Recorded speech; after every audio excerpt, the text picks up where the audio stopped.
Upal amana meeoiba amagi punshida kayamuk yamna kannaba pibage haiba asi eikhoi punna khangminaduna malem asida climate change lkpana meeoiba kayagi punshida piriba awa cheitheng kaya amadi honglakliba aying asagi khal asidagi kanba ngamnab hotnamishi haina Forest Department gi Chief Conservator oina puriba Longjam Joykumar na Pangthokkhre wafam asi ngasi wangoi da leiba lining thosana mahi lampakta World Nature Conservation Day gi thoramga mari leinana wangoi gi praja miyam ga loinana arambai tengol wangoi yumnam huidrom ga loinana laikol asigi akoibada u chara kaya thabagi thoramga loinana matam kaya gi mamangdagi u chara kaya thaduna laklaba hidang mayum Bihari Sharma bu ikai naba utpaga mari leinana fongdokhibani mahakna makha taraduna hai Manipur gi oina September fawbagi manungda u chara lak yangkhai thaba ngamnabagi pandamda Chief Minister amadi Forest Minister yauna kanna hotnari amaromda aikhoina u chara tharaba matungda social media da thagatlaga loire haibagi wakhal thadokduna aikhoina tharamliba u chara adu hinghanaba hotnaba haibasi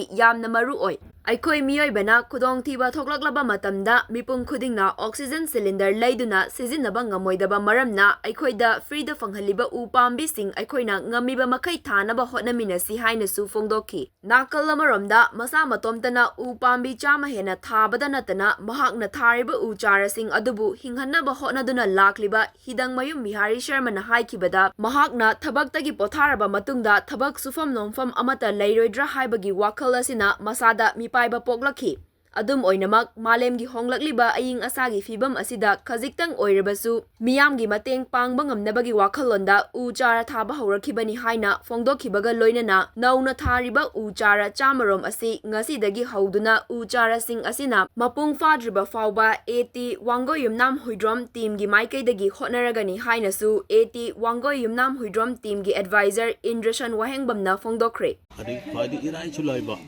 aduomba makhalama hairagadi akoi u thabasane akoi yo akoi na loin mo khangi akoi na si celebrate toriba bon masaba celebrate toriba world environment day celebrate toriba punna mokse karino akoi punna mokse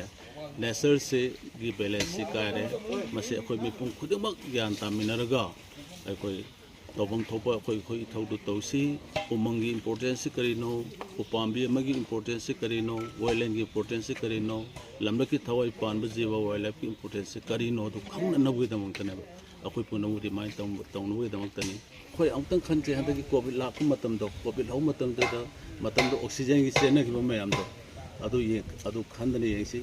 oxygen cylinder amada se lupa lising ma sawma hairasi no mo mi man oxygen cylinder je hongum badal ka oi hai adu lising ma sawma into 3 4,500 lising mari sawma ne me ko ne so am sangese sigi u thabagi thoram je koi mamang de koi na singna kai haidare koi wangu ida koi baji